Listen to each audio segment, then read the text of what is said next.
A beautiful Saturday to you, ladies and gentlemen, viewers of My Media Prime Television. Welcome to your favorite news magazine program, 90 Minutes in Africa, coming to you from the African Eye. My name is Boh Elvis, alongside my guests who are already with me in the studio for us to talk about how can young people position themselves in the face of older generation leadership. How can young people position themselves in Africa in the face of older generation leadership? That is a topic we are going to be discussing today on your favorite program, 90 Minutes in Africa. As you know, African youth, especially those in sub-Saharan Africa, make up at least 70% of the population, and this is a generation that needs to be empowered to fully realize their potential, given that they have lots of opportunities to be able to innovate and build the continent by taking it to the next level. But we find ourselves in a situation in the continent whereby young people seem to have gone on retirement at a time when the elders are still in active service, which is something we don't really seem to understand. Also, too, as you know, there are many of the those in the older generation who are occupying positions of responsibility did so when they were very young. But how come that now that they have come out of age, they no longer want to give young people the chance? They prefer to recommend their colleagues who are the same age like them. This is a situation which we consider has really been a preoccupying situation among young people who, instead of devising means to take over what belongs to them, have instead focused on complaining. Some of them have resorted to drugs, and some of them are not even interested anymore to get involved in politics or to speak out about what really or truly belongs to them. That is why in today's edition of the program 90 Minutes in Africa, we've decided to lay emphasis on this topic. How can young people position themselves? What can they do faced with older generation leadership? Song Derick is already with me in the studio. Song Derick, New Era Youth for Africa, civil society organization that was launched yesterday. Thank you so much for accepting our invitation. Thank you very much, Boh Elvis, for having me on your platform once again. Greetings to all the listeners of 90 Minutes in Africa. Special greetings to Lumbi Milambo, someone who has been very, very vocal and coaching the youths to discover the talents they have. Special shout out to Achu Kisop. We appreciate the role you play, despite the fact that you are not home, but you believe in home, and you are building us to be stronger. And of course, my very good brother, Ndihum Emmanuel, and Dr. Ndimancho. Of course, Boh, you must understand that the time is now for the youth. If we want it tomorrow, we must build that tomorrow today. And New Era Youth for Africa, like you said, we want a paradigm shift. We want a mindset shift. And if the change we need in Africa must come, then the youth must become very responsible to affect the change, because they are very, very good agents of change. Thank you, Song Derick. We are going to be coming back to you to talk about this. Ladies and gentlemen, for those who are just joining us, you're watching 90 Minutes in Africa, coming to you from My Media Prime, the African Eye. You can watch us on Canal Sat, channel 309. You can watch us on Swecom, of course, which is a cable network in Cameroon with millions of subscribers. You can watch us on MO17, which touches the hinterlands across Africa. And for those that are on Facebook, you can go to Facebook and search My Media Prime TV, and of course you'll be able to find us and watch us there. Or go to YouTube, BT Media Group, and you're going to watch us. Meanwhile, get now to Frankline Dze. Frankline Dze, thank you. He's an analyst, and of course this is the second time of being guest in this program. Thanks for joining us. Thank you, Mr. Boh Elvis, once more for inviting me to your show. It is always a great honor to find myself here. You know, we as youth equally have our responsibilities. Even if we are being forced to be limited in some aspects, we cannot accept the limitations and fold our arms. We need to take up certain challenges with at our own levels, not forcefully in the aim of creating disunity or disorder, but with the aim of constructing minds that will be able to fend for a better future for the generations of us and those to come in the future. It is always a pleasure to find myself in your show. And I believe, accompanied with the great minds on this panel, we shall give our own little chip of contribution for the development, intellectual development of our community and ourselves as well. So thank you once more. It is an honor to find myself on your show. Thank you. And remember from now, ladies and gentlemen, of course, before I talk about the other guests that will be joining us any moment from now, I would like to call on our viewers to share widely, especially those that are watching on Facebook, to share to as many groups as possible, inviting others to watch, and then give your own opinion as per the topic of the day. Apostle Ambe Ngwa is going to be joining us any moment from now. It has been a rainy day in Douala, the economic capital of Cameroon here in Central Africa. And of course, Labaran Bekondo too. It's been a rainy day. He's joining us all the way from the southwest region of Cameroon. So they'll be there in the studio any moment from now. Meanwhile, here in 90 Minutes in Africa, we are concerned about happenings across the continent. And as you know, this week, Kenyans are waiting the result of the presidential election. We have two candidates who are at the forefront, Raila Odinga and William Ruto. They are at the forefront of this election, of course, which is a general election that is both presidential and legislative. So we have an update on the situation in Kenya. As you know, the Electoral Commission has been compiling the results, and they have about normally had 7 days to declare a winner. We also say to you that many people this week assumed they raised a lot of allegations about the fact that the system, the electoral voting system in Kenya was hacked. But the Independent Electoral Commission said nothing like that ever happened. So too, we don't seem to understand why here in Africa we would need to spend a lot of days to be able to release the presidential election. Remember, in the United States of America, when an election is organized, same night, we know already the victor. But why is it that in Africa we need to wait for days to be able to get the results of a presidential election or general elections? It's something we don't seem to understand at the time when, remember, we are in the digital age. And of course, joining us from Lyon, France is a senior news editor. Michael Oduor is a former colleague of mine with whom we work together in Euronews Group. Michael Oduor is a senior editor with Africa News, which is a subsidiary of the Euronews channel, and someone who is very versed with Kenyan politics and Kenyan elections. He's joining us from Lyon, France now, and I want to say he's talking to me as a colleague, and he's giving his own personal opinion as a colleague and as a journalist versed with Kenyan politics and being a Kenyan. Michael Oduor is going to begin by helping us to understand the situation in Kenya, the situation on ground in Kenya so far. So, Michael Oduor, thank you for joining us so far. Will you help us, please, to understand what is happening in Kenya as far as the presidential election and the legislative election is concerned?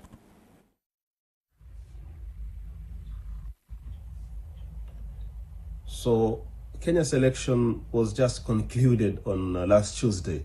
But till now, the tallying is still going on. Not even the tallying, but the verification of the forms from the ground. We have the electronic system, but this is just a system that they're telling us is a system. It's Africa, whereby when they tell you it's an electronic voting, it's not really an entirely 100% electronic voting. It's just like being like a flower girl there, It's a ceremonious thing that it is an electronic voting system, but it's not electronic.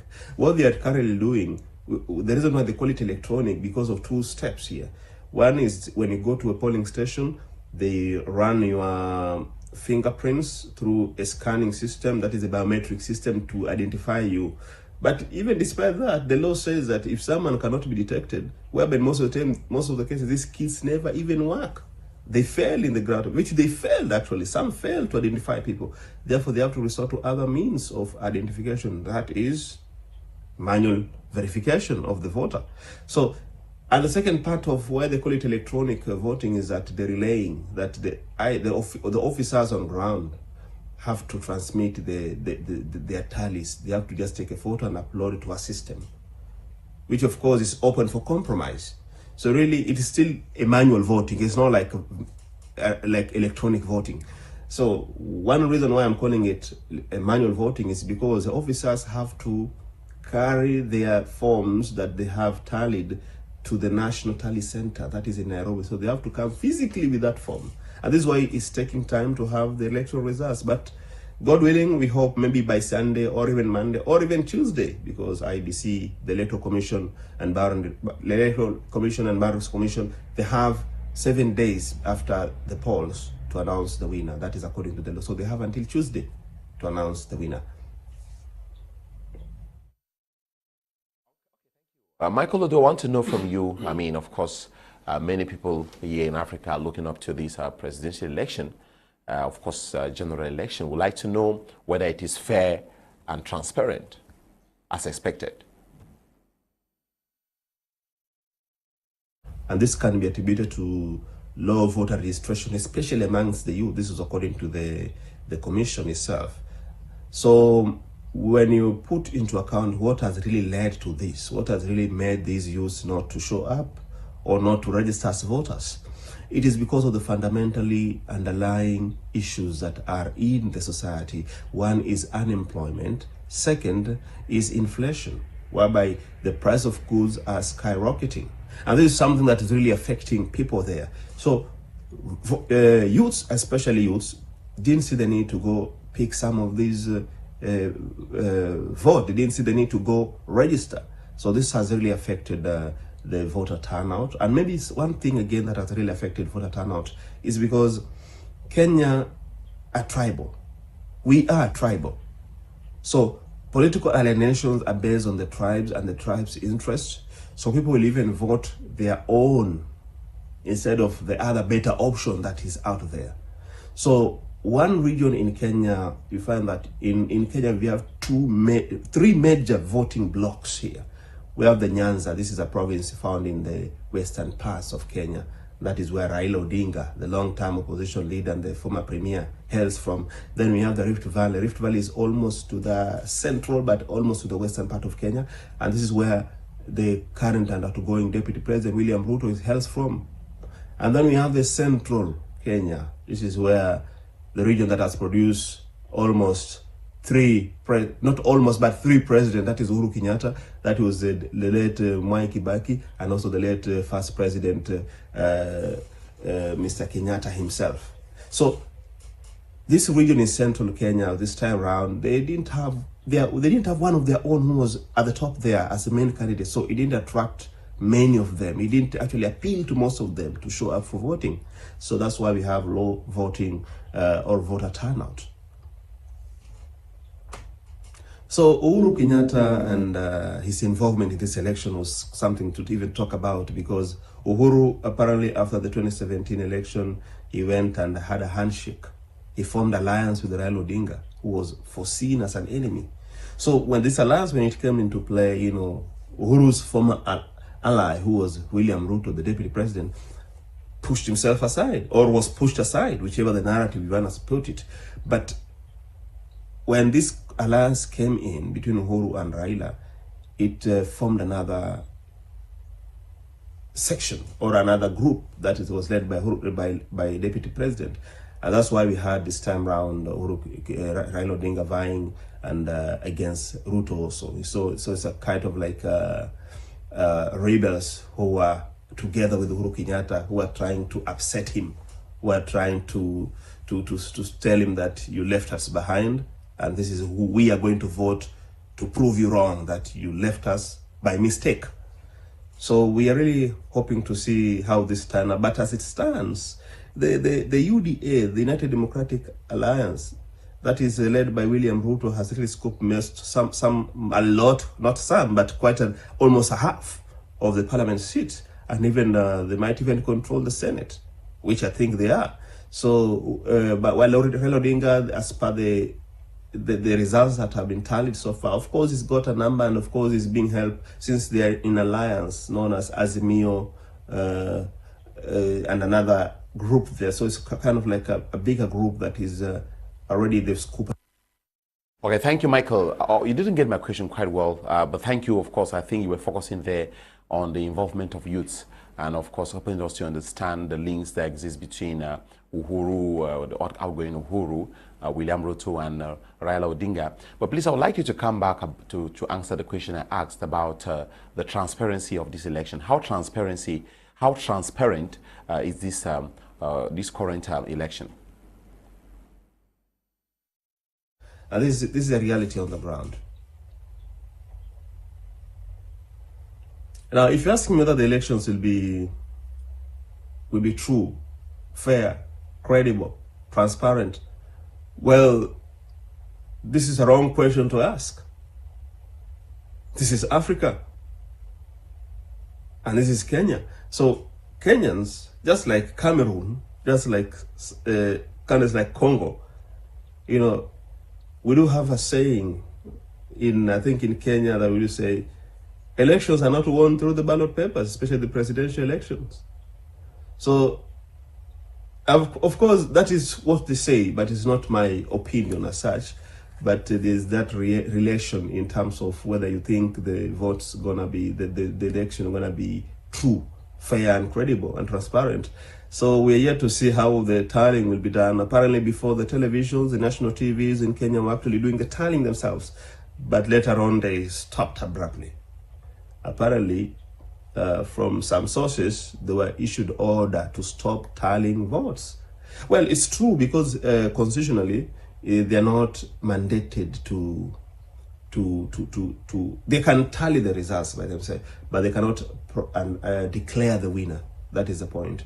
So the reason why they were banned from going on with the tallies is because they were creating a lot of anxiety and a lot of tension in the nation, because media A was showing Raila was ahead, media B was showing Ruto was ahead, media C showing Raila is ahead, another media D showing Ruto is ahead. So we can't know who is who. So we are waiting because the IBC, the Electoral Commission, say they are waiting for the physical Form 34A and maybe Form 34B. These are the papers or the document that were filled in by the residing the RO, the returning officers on the ground, showing the real numbers without alteration. So right now as we speak, they're coming to the National Rally Center and they're verifying these results one by one. And that's we are waiting. Maybe by Sunday or Monday or Tuesday, the commission has until Tuesday to declare who is the winner. So we are waiting, and Kenyans' patience has really been tested to this time. Much news editor Michael Oduor for taking time out of your very busy schedule to comment on these developments in Kenya. And of course, here on 90 Minutes in Africa, we are monitoring the situation with a lot of interest, and we'll be coming back to it subsequently. Thank you so much. Just to indicate here that Michael Oduor is a senior news editor with Pan-African Channel, African News, subsidiary of Euronews Group in Lyon, France, and he's a Kenyan journalist. Song Derick, you've listened to Michael Oduor. Who can you say is the candidate of the youth in the Kenyan presidential election? Can we say William Ruto is a youth? Anyway, you know, Kenya has a decision in front of them. We've seen the polls, we've seen Raila, we've seen Ruto, and we are seeing Ruto, who is trying to top according to statistics. From another yes, angle.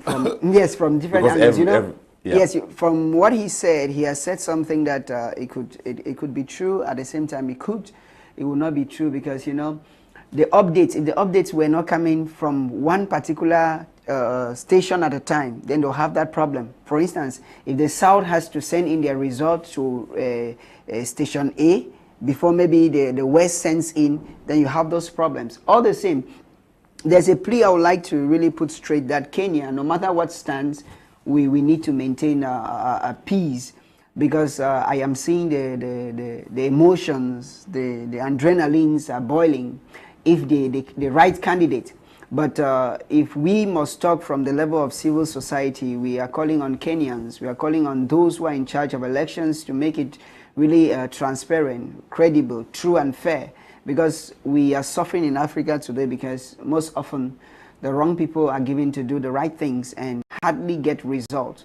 So my plea, since I'm not presently in Kenya to know what is going on, is that whatever is happening, the Electoral Commission for Kenya should take special caution to make sure that the right persons, the right people are given the opportunity to lead Kenya from one height to another. Thank you, Song Derick, Frankline Dze. I would like you to comment about the fact that we are still waiting for the results of a presidential election at a time when normally in the West, just 24 hours after, even less than 24 hours after the election is held, we get the results. But here in Africa, we are still in a situation where we are waiting for people to carry election results from the hinterlands to Nairobi before they start doing the tally, where the media I mean, some of the journalists have said they were exhausted because some of the journalists were doing the tally, and at one point they got exhausted. They said they could no longer carry on the job. So what do you think can be done to ensure that Africa can be able to release electoral results with accuracy and as fast as possible?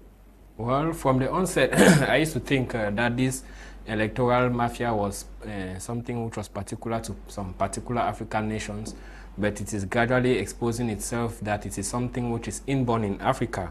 And just as our auditor rightly said, he was making mention of the fact that Kenya too, we know the certainty of the result is not going to be as credible as 100%. But I remember too, just from the day of election around Nairobi, I think if it's the western part of it, they said the people who went there for voting as early as possible in the morning had to wait for close to 90 minutes without voting. So what happened? That they had to wait for 90 minutes without voting before elections had to go on. Those are the kind of things that we question ourselves when it comes to elections in Africa.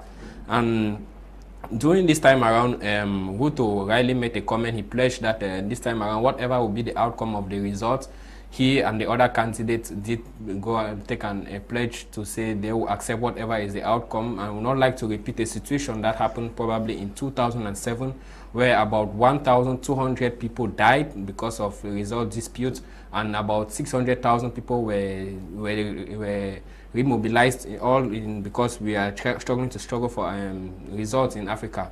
This is a great malaise in Africa. I don't know what we would actually do, but especially at this moment where we know that there is everything at our disposal to attain substantial results, we are still pending. We have everything that is necessary, but I don't know why we Africa are still backward.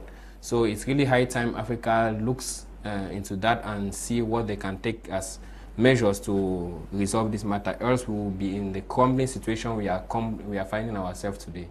Labaran Bekondo, who is just joining us, is a political analyst and a researcher. Thank you for joining us all the way from Boya. It's always my pleasure to be here. It's always a good thing to speak for Africa. It's always wonderful for me to give what I have to the already existing materials for Africa. So what is your comment so far on the delay in vote tally in Kenya? I would like to talk on three things. The reunion of Huru and Raila, youthful apathy for elections, and the delay of results. This is elections in Africa. We can never be like Europe automatically. We are working, and gradually we are moving towards a height. If elections in Europe are produced 24 hours after the voting, in Africa it will not be the same, because technologically we are feeble. But what I've seen today in the Kenya, even though not really the electronic results, but at least I appreciate what I'm seeing. The calmness, the determination, the courage of the people to accept the result, whatever the way it comes, for peace to reign. This is what I call in research work the consolidation tablet of Africa. We are now getting it deep in us. Now, let me look at the reunion of Huru and Raila. These were first and foremost polarized agents. They could never meet, but today there's a point they are meeting, they're unifying for a common purpose. Youth apathy in Africa in elections, that's one thing too that is actually troubling me. Because to change, we must participate. And the moment youth in Kenya will realize that participating in politicking will lead to the deliverance they want, then this apathy will not be entertained. I would not like to entertain youth staying away from politics in their country, because it's only through participation that we can change what we want to change. It's through participation that you can cry foul. That I did this, but I'm seeing this. Without that, you cannot cry foul. The delay of elections or results is normal in Africa. It's normal in Africa. We just hope in Kenya, the delay is not there to favor a particular candidate. If the delay is caused by some important exigency that we can see, then I believe they should be patient. Things will be fine. And this year in Africa, there's breakthrough in every aspect, because Africa will never remain the same. Thank you so much, Labaran Bekondo, for that input. Ladies and gentlemen, before we dive into our topic, time for us to take our thermometer to Sierra Leone to take a look at what is happening in that country. This week, there were protests in Sierra Leone. People were protesting rising inflation, fuel crisis, and a national curfew was declared in Sierra Leone, as well as because people are fed up with the situation in the country. People are fed up with economic hardship. People are fed up with the justice system. Of course, there was violence which led to the killing of some civilians and some security officials. The Economic Community of West African States, ECOWAS, has condemned the violence and have called on the perpetrators to be identified and arrested and brought to justice. And of course, the president of Sierra Leone has also condemned the perpetrators of the violence in the streets, referring to some of them as terrorists and calling on them to stop what they are doing in the nation. So, ladies and gentlemen, one of our analysts and freelance journalists in Sierra Leone, that is Jacob Samis Hollowell, is on. We got to him a few hours back to get a situation in Sierra Leone, because as you know, they have limited access to internet right now, so we cannot bring him live. So let's go to Sierra Leone and get the excerpt we recorded with Jacob Samis Hollowell about the situation in Sierra Leone after the protests and violence. This is Jacob Hollowell from Sierra Leone, residing in the northern city of Makeni, and I've been trying to reach you guys on the phone, but the internet is very poor here. I just got notification that government has ordered telecommunications to slow down the internet or shut down the internet because of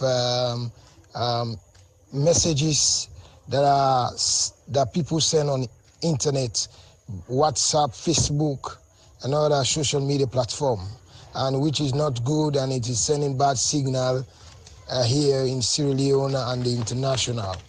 And this early hours of this morning, a group of young people took to the streets, while the local unit commander of the Sierra Leone police was addressing them, and the young people took stones, threw at the place, vandalized the police station, burned two government vehicles, burned down two government vehicles, and then vandalized and burned down an old police station.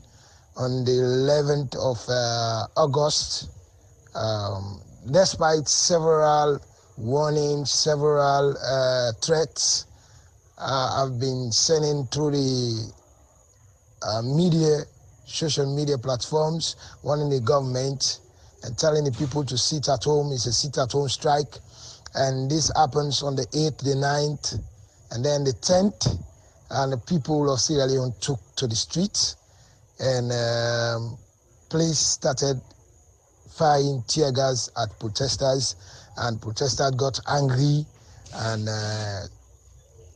several police officers have been killed, with the number is yet to confirm, although the vice president said, the vice president of the Republic of Sierra Leone, Juvett said 7 police officers have been killed so far. But the number of civilians keep kept increasing, how we don't know the exact number of civilians and casualties that have happened. And we also know that in the northern part of Sierra Leone, a new district called Kaine district, the headquarter town is Kamakwe. They burned down a whole police station and then killed 3 police officers. Okay, thank you so much, Jacob Samis Hallowell, for that update. Of course, we're going to get more updates from you, but it's time for us to dive straight into our topic. I don't know if someone in the studio wanted to react to the situation in Sierra Leone. People getting to the streets over rising inflation and rising cost of living, which is a situation other African governments should take a look at critically, because it could extend to other African nations in the days ahead. I don't know if anyone wanted to react to that. Yeah, I think, Bo, if I may come in there, the issue of inflation generally in Africa is getting alarming. And you know that what has caused majority of the revolutions in the world has been hunger. So if governments all over Africa do not handle this issue of inflation, you and I bear witness that the prices of goods and services are increasing every day. The rate at which they are increasing is so alarming that salaries are looking at us in the face. There are no better conditions. So our cost of living is increasing and thereby dropping our standards of living. So if the governments do not take precautionary motives to protect this, it's a similar case in Cameroon when it happened in 2008, the uprising because of prices. It is what caused the French Revolution because of the increase in the price of bread. And you know, when people are hungry, the people can resist political torture for as long as Africa has resisted. But when it comes to a point of time where hunger has become the principal factor, when people are hungry, they become angry.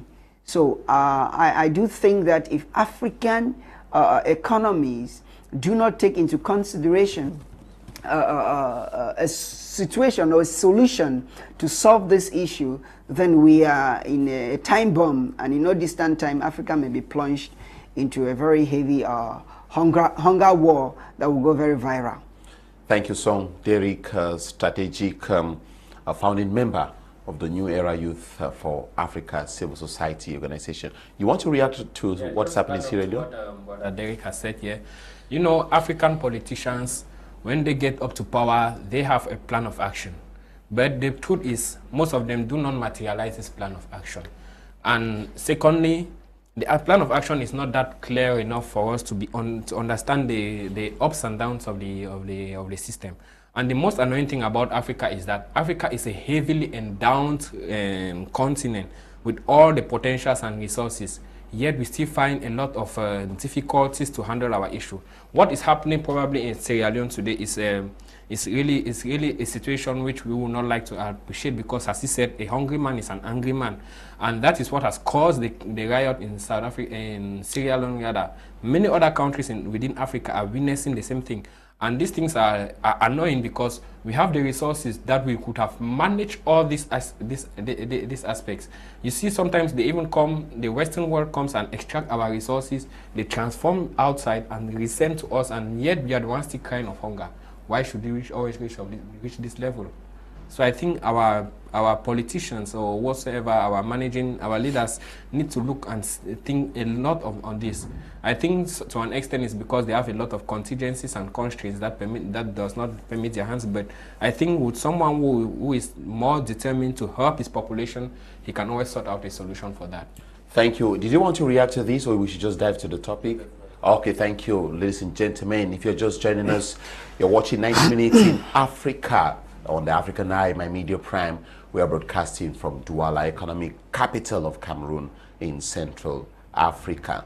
How can young people position themselves faced with older generation leadership. Of course, when I was coining this topic, someone suggested I use ancestor leadership, but I do not want to be that harsh. So, but how can we position ourselves faced with this older generation leadership? Remember, you are the first to intervene here, but let me take a look at these statistics and projections, because according to these projections by the United Nations, they show that the population of the world by 2055 is going to hit 10 billion. Population of the world is going to hit 10 billion, and then approximately 95% of this growth is going to take place in low income and middle income countries. And of this growth, Africa will account for 57% of this growth. That's about 1.4 billion people, especially the population of sub-Saharan Africa, where we belong, which is projected to double by 2050. That is about a 99% increase. About 99% increase. So almost 60% of Africa's population is under the age of 25, making Africa the world's youngest continent. So how can we position ourselves to have opportunities to be at the forefront of leading the continent to emergence at a time when in Africa young people seem to be relegated to the background, while the old are the ones at the forefront? When I read Ngungi versus Ngungi in their book, I Will Marry When I Want, is actually a revolutionary book. I Will Marry When I Want. And there, I'm attracted to what they say. An aging hero needs no admirers. An aging hero needs no admirers. So, the old-aged, I call them seminary rectors in their various countries who are there in power, the fact is that they are there. They are there. What must we do to sweep them out from these houses? As I said earlier, youthful apathy should not be entertained in any African country. The youth should position themselves in participating fully in political affairs in their countries. This is the only method, the way that we can voice our problems. We can divorce from deprivation caused by these old age ancestors who live in the palaces for 40 years, 50 years, and 60. It happens only in Africa. Once the youth accept the fact that change must come, then we must participate fully in elections. And let me use this forum to actually doctrine Africans and the youth especially. The most important elections in our various political system is not the presidential elections that our presidents have made us to understand that they are the best. The best and the most serious elections in our countries are the legislative or municipal elections. Once a ruling president discovers that in parliament, for example in Cameroon, that house at least 180, discovers that he is having 60, while the opposition rule the house with 120, he will step down automatically because already his bills will not go through. His bills will not go through. What operates in French-speaking African countries, what the political system will call the mixed political system, where they use the parliament and presidential decrees. Once a president discovers that he is lagging in the parliament, he uses decrees. That's why in most cases, they will prefer to dominate in the parliament so as to have access to their decrees. So African youths, please, wherever we are, in South Africa, in Cameroon, in Nigeria, in Sierra Leone, in Tunisia, in Ethiopia, in Eritrea, let us come out from this slumber of political apathy to gain full interest in politics. That's the only way we can position ourselves to fight these ancestors that stay in our presidential palaces and take them as their homes. Let us participate in elections. Thank you, Labaran. Frankline Dze. So, we've seen youths most of the time in the background. They complain, lots of complaint. They grumble that it is they are not interested in joining politics because it's not going to change anything. Because of course, no matter what happens, the winner of the presidential election is known even before the election takes place. Those are some of the grumblings we hear from time to time. So what can we do to ensure, to push them towards having more interest in participating in elections, maybe by voting or maybe by standing as candidates, instead of just grumbling in the background? Okay, Mr. Boh, thank you once more for giving me that opportunity to express what I can give as tips to the youth on what can be done to ameliorate our situation. There is a reality that exists, and which is that we are almost fed up with the system that's put in place. The truth is, you will tell people to go and vote. They go and vote, but nothing changes. So what's the essence of the voting? In reality, it is discouraging. It does not bring up moral standard. It does not give motivation for people because they know at the end of the day, the outcome won't change. So what do? We cannot sit and fold our arms because we are saying the outcome will change. Definitely, we just cannot sit and say, no, everything that will happen will happen. In as much as we are expecting for divine intervention to help us someday, we have to contribute our effort relentlessly. Because I don't think there is anybody who succeeds in life without facing challenges. And great men who succeed and achieve what they have, they will tell you that they failed so many times, but they made it at the end of the day. That was because of the persistence. So that is why I see, as my brother has rightly said, our youth, we don't have to feel that we have to be dormant on that aspect of it. Yes, they have hit the nails on our head and we cannot do anything, but we have to wake up to that aspect. Now, to enter profoundly into the topic, as I will say, Africa, it is really astonishing to find how Africa is the continent in the world that is always wanting when it comes to the well-being of its people, because you find a majority of its population that are always living in abject poverty and very low standards of living. So this is not because we do not have natural resources that permit us to evolve, but to the best of my knowledge, Africa should probably be one of the most heavily endowed continents with resources that can permit us to achieve a lot of things. But why don't we achieve it? I think the problem stems at the level of leadership. That is where we have the major problem. And right from colonial history, right back from the colonial days, we always felt our problem was the colonial masters. And if we gained our independence, we would manage our resources ourselves and be able to achieve the expected goals. But it's still surprising that many years after the independence, Africa is still wanting. What is the problem? Our administrators are not permitting us to achieve what we expect.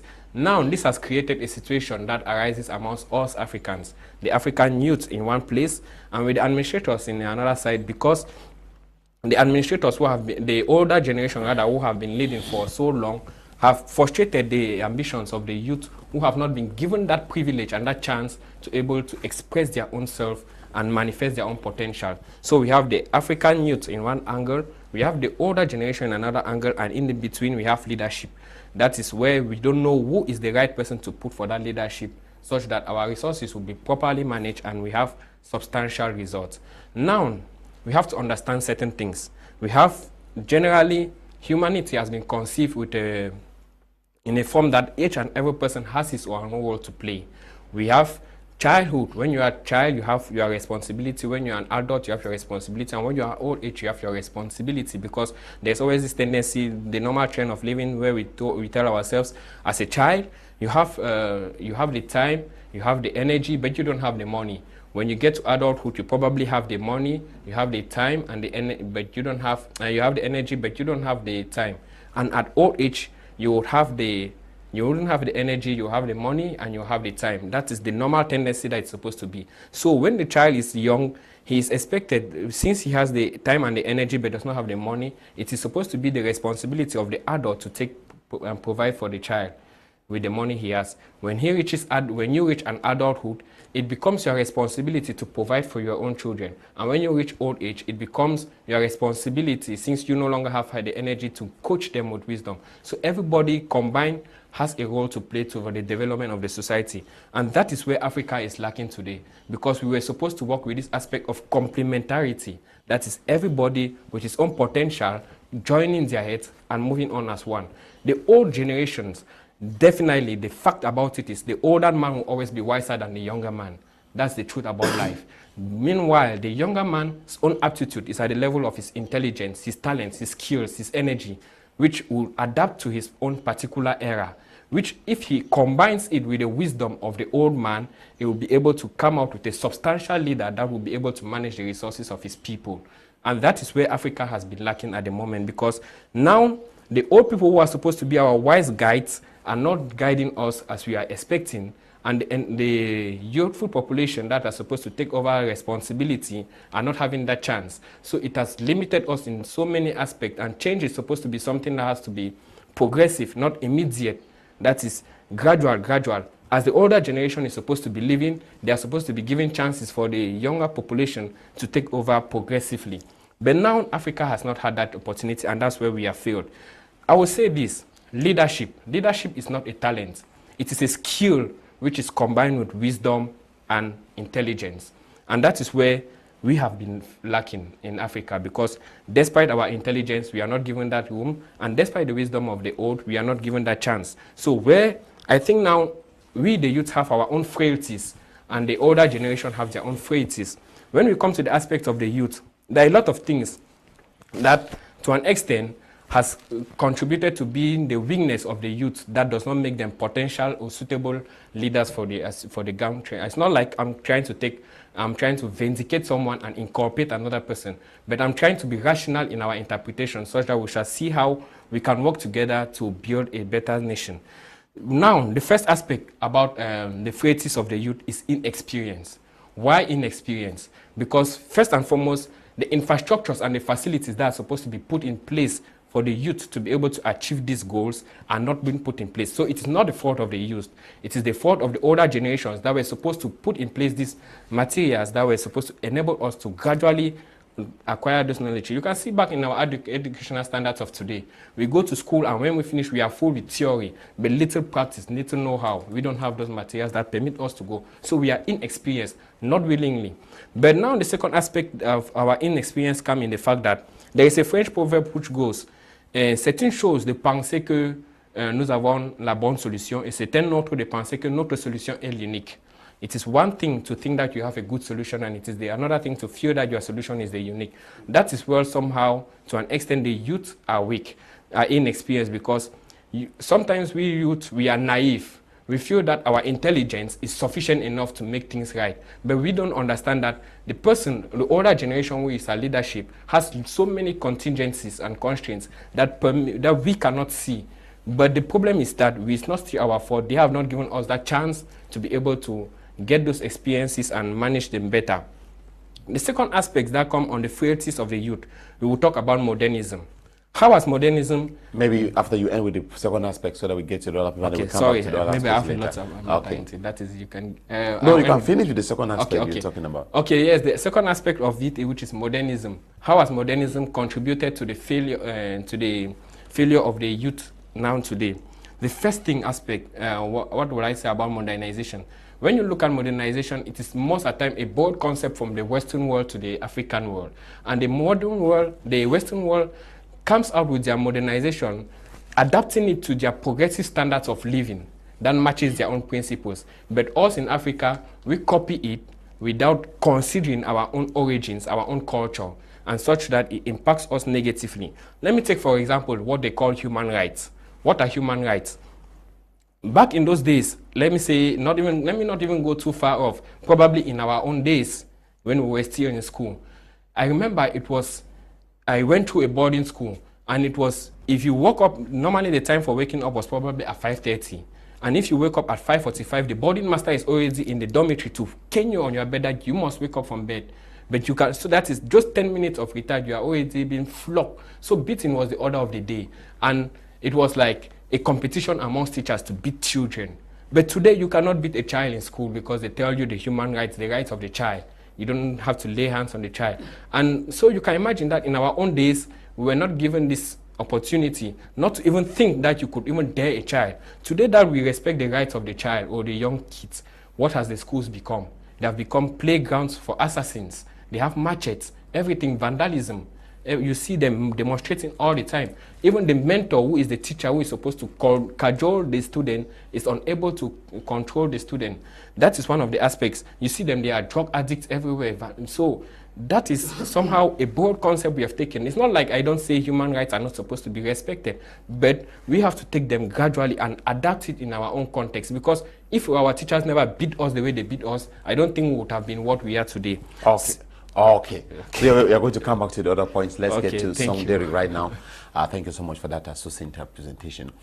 Song Derick, from what Frankline Dze is saying, it means that young people should get actively involved in politics, but at the same time, they should be mentored by the old, because he's trying to analyze that though young people are intelligent, there is a level of wisdom they cannot have because they are inexperienced. So you are at the level of the civil society, the New Era Youth for Africa. We don't know the kind of change you can be able to bring through the civil society when you are not going to occupy leadership positions. You know, one would have expected you probably to go in for positions like maybe running for member of parliament or running for mayor in your community to create a better impact. But we don't understand the kind of impact you want to create through the civil society. Thank you very much, Boh, for that tough one. We've not seen the youth saying that the old people should die. That's not what we are praying for. We are not asking them to die. We are not asking them to leave us.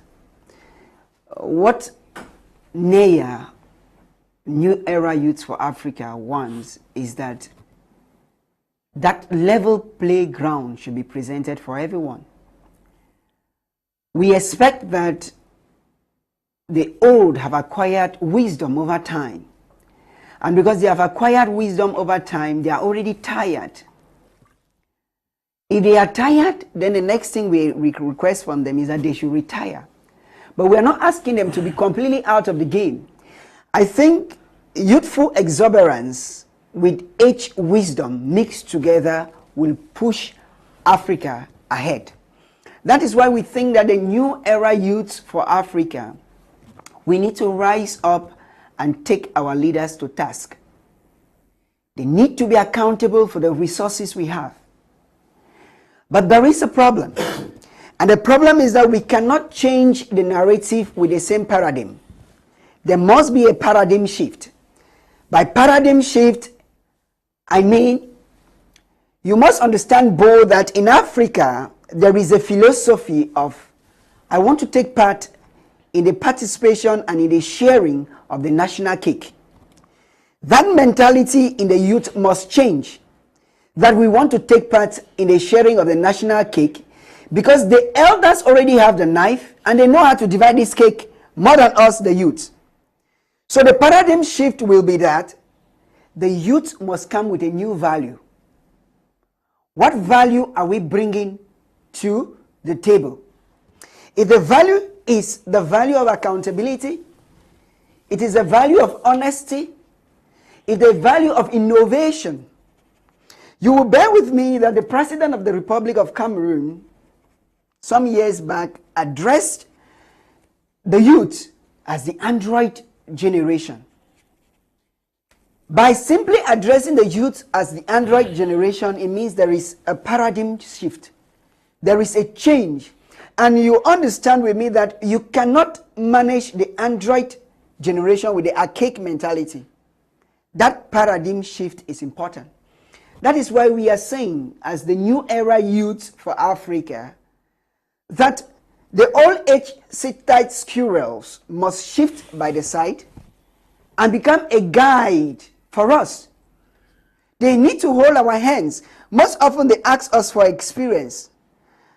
How do you gain experience when you are not given the opportunity? When you are not given the chance? Every day we hear the youths are the leaders of tomorrow. Boh, we are asking, where is the tomorrow? Will that tomorrow ever come? And that is why with the new era youths of Africa, we are calling on the youths all over Africa. We need to go above borderlines. There should be no boundary between Zimbabwe, Congo, South Africa, Cameroon, Kenya, Nigeria, and all African countries. We need to rise up as one man, because we are made up of at least 70% of youths in Africa, and we are the most populated in the whole world. If we rise up as one man and ask our leaders, please, these are the resources Africa has. We need accountability. The youth need to take part in the management, in the running of affairs, because gone are those days where we sit. I'm not talking here as a politician, because Neya independently is a political, but by nature man is a political being. And if we do not rise up to ask for accountability, then we will keep us remarroning. Look at what France is doing to the resources in Africa. How can the youth of Africa, especially French Africa, explain that France could be ranked the third gold deposit reserve in the world, whereas they have no gold center? They have no gold reserve. What is happening? It is because our leaders have given the leeway for the West to spend our resources. It is very painful, Boh, to think that Africa in the piece of paper is the richest continent. We have the resources, we have the flour, we have the oven, we have the bakers. Yet we bake bread and bake bread. It's not logical that we have the flour, we have the oven, we have the human resource, we bake the bread, yet we have to bake. How do we take our resources to the market? It is the buyer that tells us the price that they will pay us, and then the buyer fabricates what to sell and then still tell us how they will sell to us. And then when the buyer buys, we clap with the buyer. So it is all a collective effort. And with the mentality that the new era youths for Africa we have, we believe that in our various corners, the first thing is that make yourself available.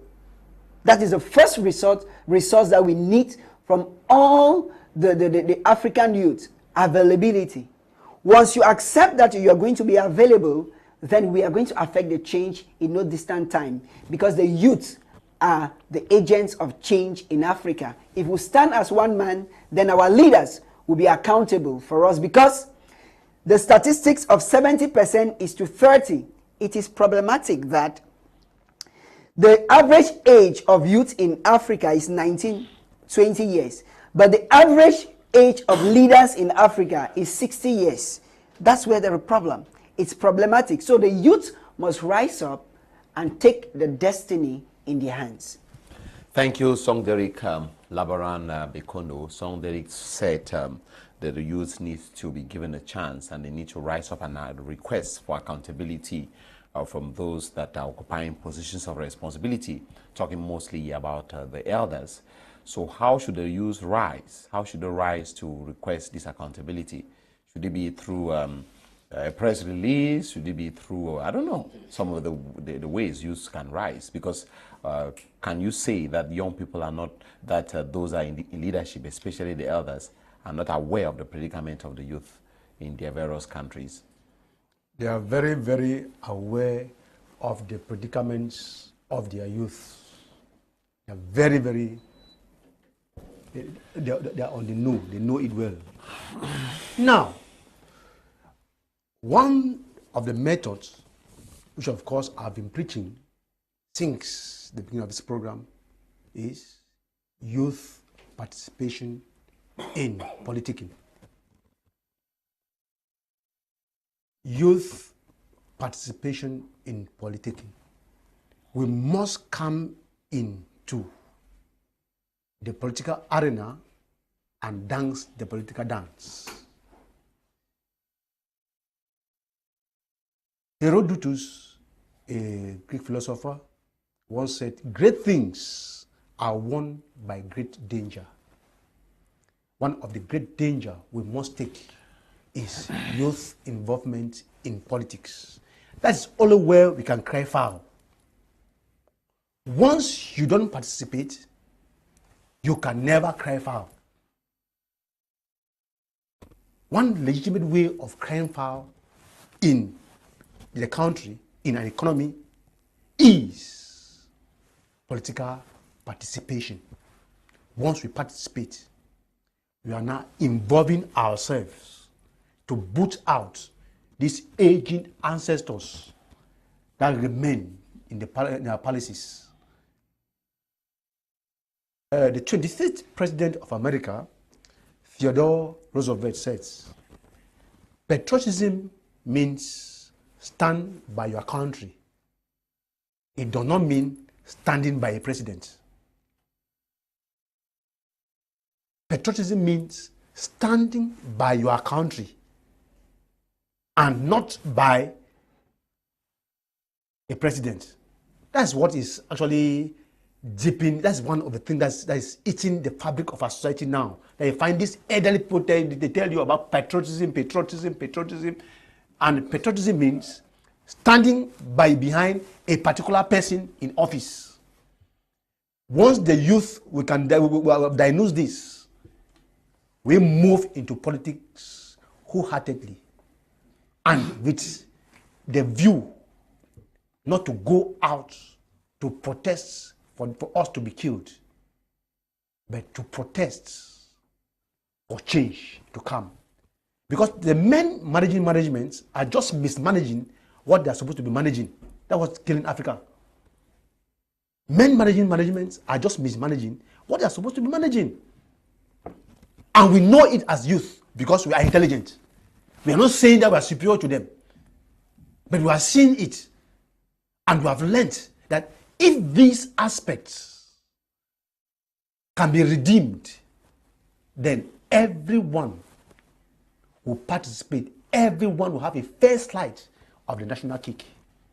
The knife and the cake is with the elderly, as my brother Ella said.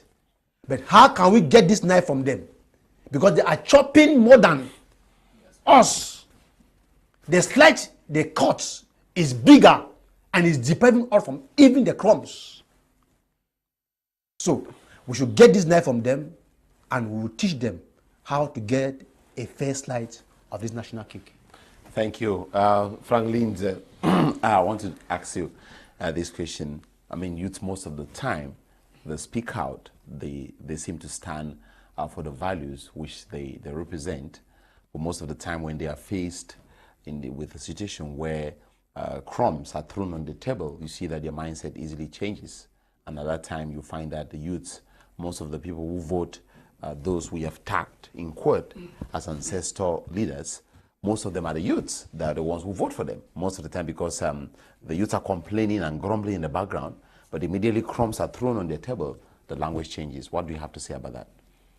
Okay, that is, thank you once more. That is why they always say at the end of the day, it is action that speaks louder than words. You know, there is no change without sacrifice. And to an extent, I don't refuse that there are temptations when you've reached an extreme situation and you don't have anything. But let me tell you, there is no day, I know of people who barely have what it takes to survive, but every blessed day that they live, they meet up with their needs. It seems mysterious, but it's not mysterious. There are certain things that you cannot control about nature. Nature will always provide for you the way it can provide for you. There are times, at times, even no great man, as I say, will tell you that he made it in life without going through certain tough times. See Nelson Mandela, for example. We take, for example, Nelson Mandela. He spent 27 of his years in prison for the safety. Do you think that by the time he was in prison, they didn't torment him so much? But he maintained his resistance for a particular purpose. And you know what it means to spend 27 of your years in prison. That is, you are there. That is the livelihood of someone on earth. You spend 27 of your years. They even come and behind will be asking him, I will give you this if you, provided you go out and you keep quiet. The man still keeps it. That is the weakness we the youth don't have. We don't have that rigidity. And we need to work on ourselves with that. In as much as we keep complaining, as my brother said, we are not out to drive the elderly people. When you see probably in associations or in gatherings, when the president leaves for another new president to take over, he shifts and becomes a technical advisor. Because the new president who takes over may face some challenges at some point in time and will need that old broom to give him the wisdom on how to handle certain things.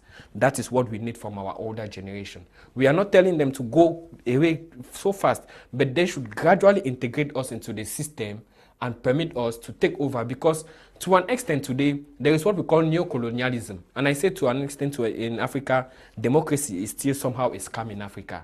Because when we see democracy, it is through democracy that they still use this neo-colonialistic aspect to manipulate Africa. And you cannot ask somebody who barely has enough for himself to climb up to power and think of the well-being of the others and think of the well-being of the people. He will first of all think of satisfying himself, to mount everything to his own personal satisfaction, and sometimes want to conserve everything for himself. And that is where we are facing with democracy. They will come and tell us maybe that Muammar Gaddafi was a dictator. But ever since Muammar Gaddafi left Libya, what has Libya become? We cannot say anything about that. And that is where the older generation are somewhat failing, because the frailty about the older generation is the greed that surrounds them. It's just one word, greed, that surrounds them. It is because of the greed that there is corruption. It's because of the greed that there is embezzlement. It's because of the greed that there is tribalism, rivalry, and all of this. The other time I was here with you on the platform, I evaluated with you the consequences of corruption, how 1 billion can affect a society. And we discovered that with 1 billion, you could give 100,000 to 100 people for 100 months. That is close to 8 years. But there are people in Africa that barely a day, they don't have up to 50,000. They barely fed for a month, rather, they can afford 50,000. Then you imagine somebody has corrupted it so much and is embodying himself and is comfortable with everything. That is pure wickedness. You are killing your society. That is where the elderly population is failing. Still to come back on our own level with the younger population. As I was elucidating on the fact of modernism. There is this aspect too about modernism, the artificial life. We have somehow copied the artificial life of the Western world. And that artificial life has killed naturality to an extent. It has reduced our resistance to adversity. How can we become leaders when we cannot be resistant to adversity? When you see the white man came and told us that the ways our father were living were not appropriate, that is the way their food were not properly conserved, then they will go in their own way, transform whatever they have to transform, bring us canned food here we eat, and then you see by the age of 7, a child can barely hold a bucket of water. The child is completely weak. A child who is not that they are not skillful in their brains, but that physical strength, which is supposed to constitute one of a foundation of leadership, is absent in the child. And the child cannot even cannot live for that long. But our parents of old still live till today.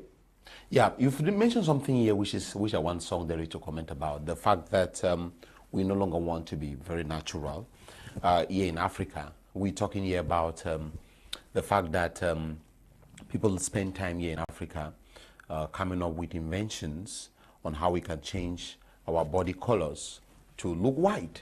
You know, this seems to be the key area of investment across Africa right now. You know, skin bleaching products. We don't want to cite some names. I mean, just we talk about it from a general perspective, because I see that coming up again and again.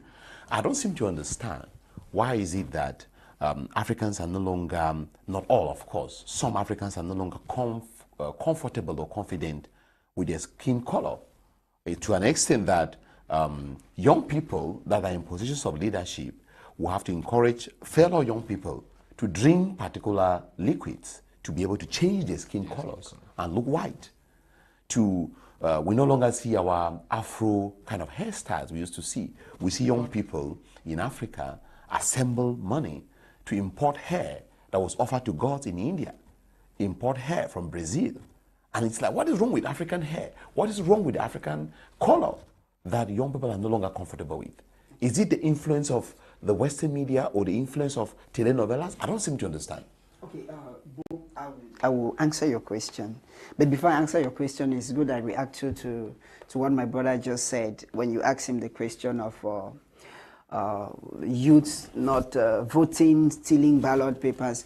One politician in Africa, renowned, said something that I went around and identified the problem of my community, and I was ready to solve them.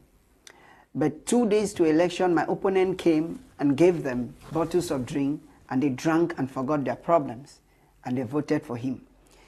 I want to tell you that's the problem we have in Africa with the African youth. And that problem is because our leaders have perpetually left us in the dark. And they have created us needs that they will never satisfy them. And each time you have a point of election coming, they pick one of those numerous needs and then try to pretend to satisfy. And then when you feel like it is satisfied, you cast your vote. How do you explain that youths can sell their votes as cheap as 2,000 francs CFA? 2,000 francs divided by 7 years. That's how much francs? You're saying you take it 2,000 francs divided by 7 years. How much are you selling? Like 200 francs? 300 francs? You're having like 290 francs per year. Because you understand something, Boh, that the level of desperation that our leaders have put us in, they have made us to believe that without them, we cannot. And that's why Cameroon is a typical example. If you rally youths here now, then let us stand and ask these leaders to account for our resources.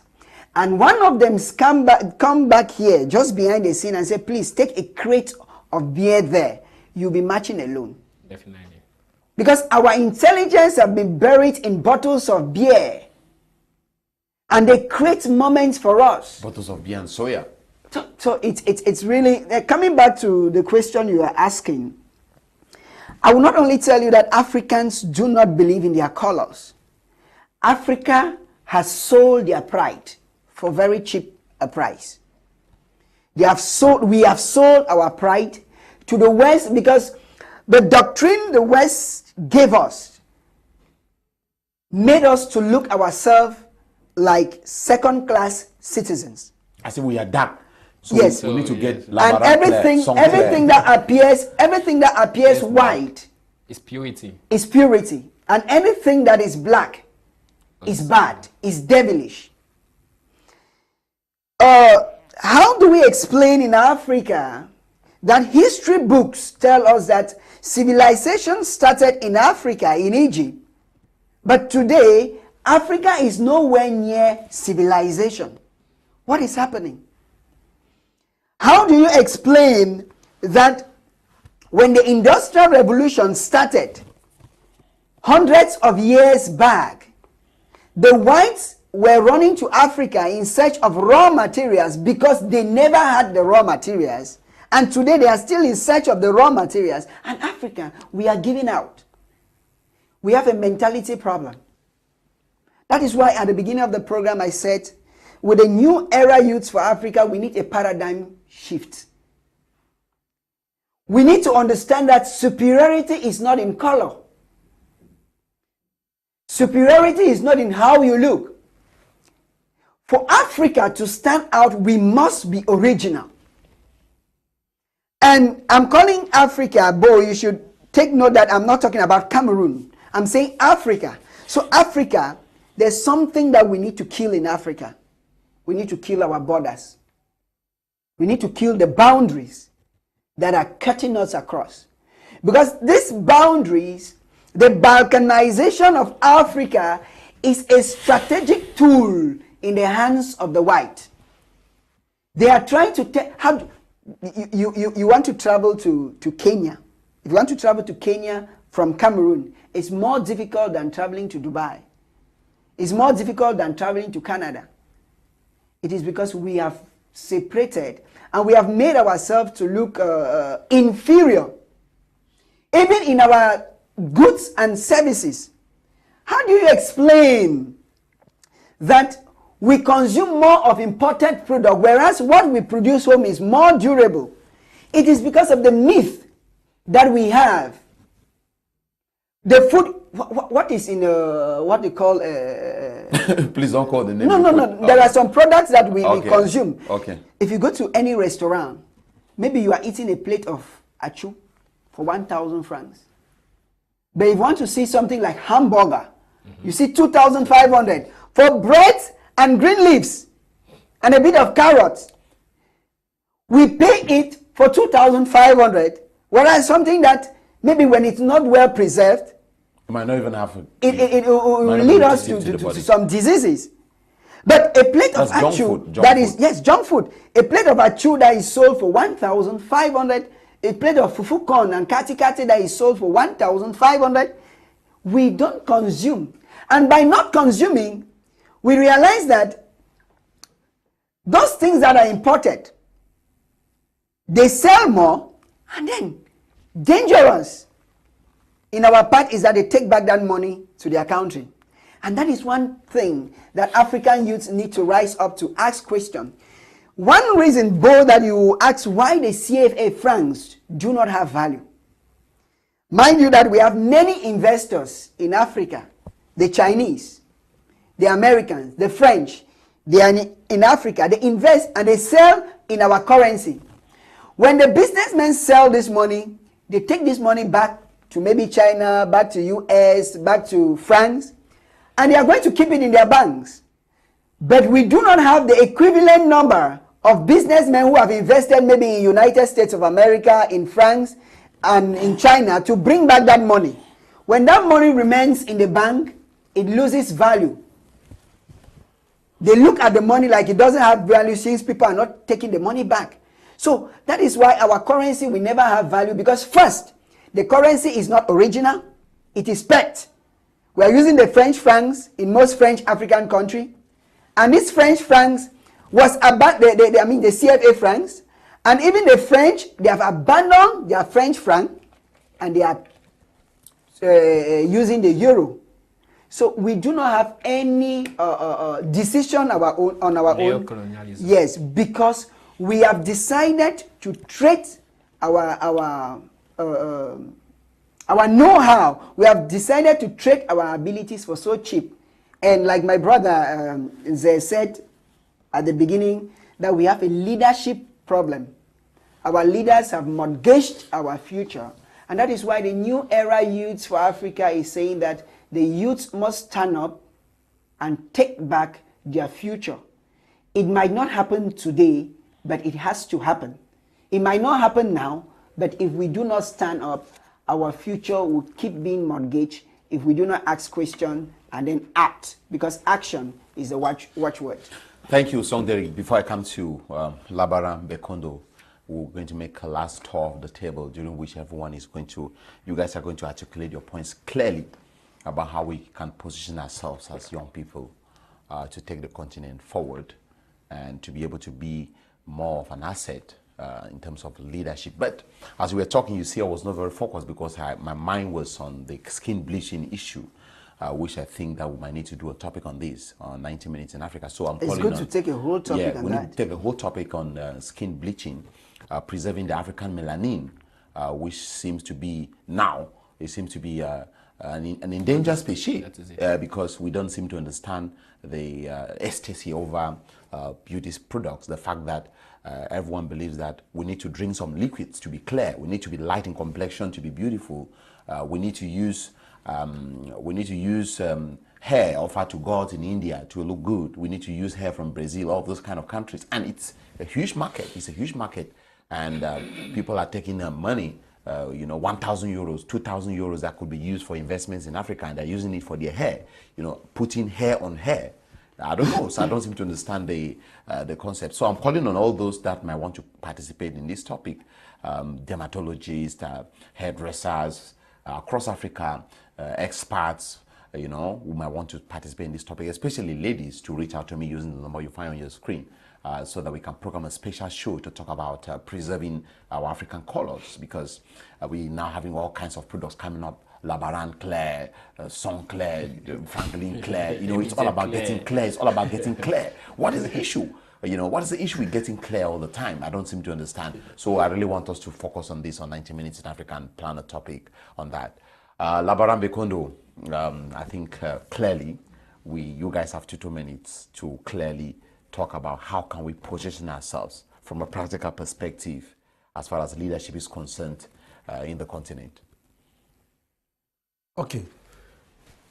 What I would like the youth to understand is knowing your constitutional value. In Africa, the youths, not only the youth, don't understand what they have as constitutional potency. It's something that is not given to you by any government. You attain it because you are a citizen of a particular country.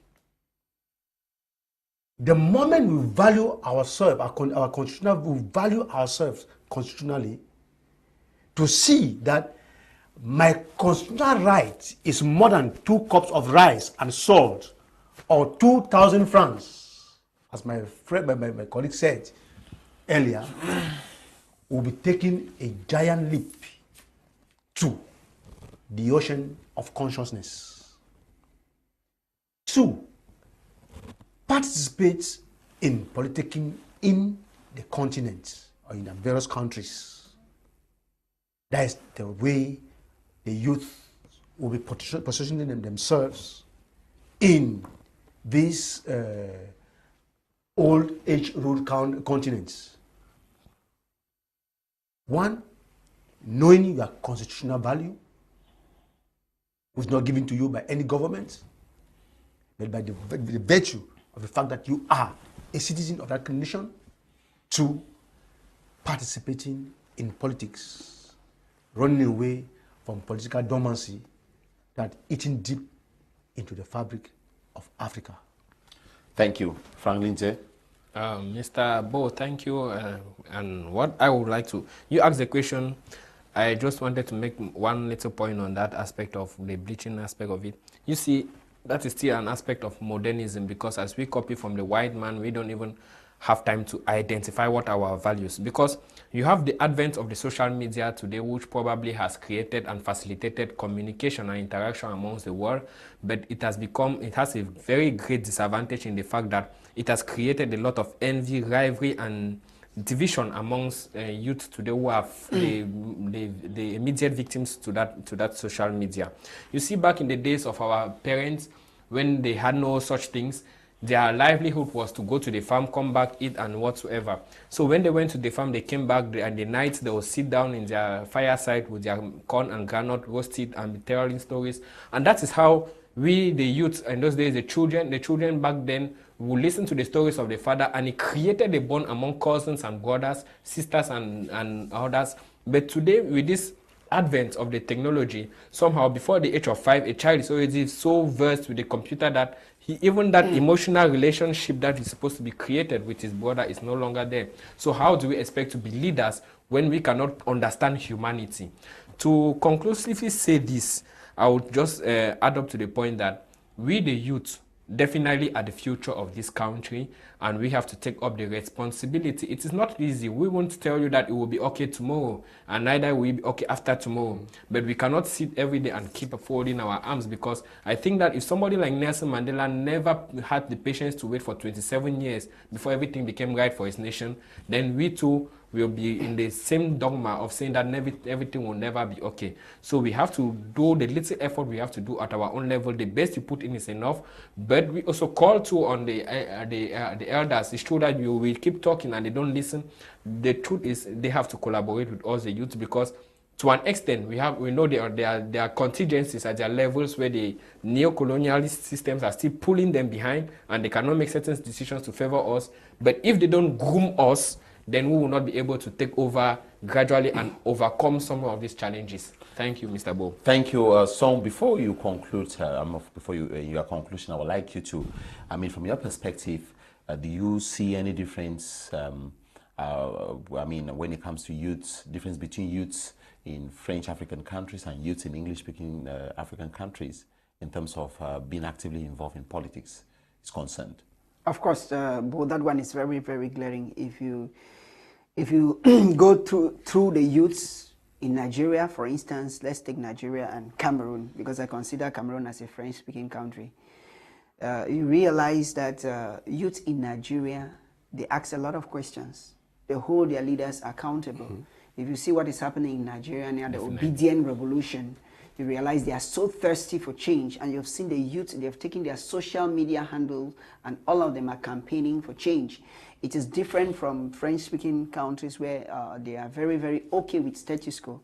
That's because the English system is a system of accountability, whereas the French system is a system of dictatorship. It's a bully system. Yes, it's a system of prenez le commandement. They like to take command. To conclude, Mr. Boh will tell you that one thing that a youth needs to do to change the narrative is that we need to change the system of education we adore. We need to stop acquiring linguistic skills and go to acquire skills that will build us. We were fooled long time ago that when you go to school and you can understand chemistry, physics, maths, you will do it. But statistics have proven over time that it is action that you need to acquire building skills rather than linguistic skills. So, Boh, if I have to end, I will tell you that the youth must strive to be economically viable. The youth must strive to involve in constructive politics and ask questions and participate. And then we must stop the narrative of the authorities of our leaders who have pleasure in imprisoning us because we ask questions. Because we must make them understand that the power they have is a loan. And that loan, they are accountable to us. We cannot borrow them power and they use power to suppress us. And if that has to be done, then the youth must come together from Nairobi to Cape Town to Abuja to Yaoundé to every part of Africa. We must stand as one and ask our leaders questions. Thank you, Song Derick. A shout out to all those that have sent in messages. This message coming in from Cornell Townway, who says, good afternoon to the panelists, not leaving out you, Mr. Boh.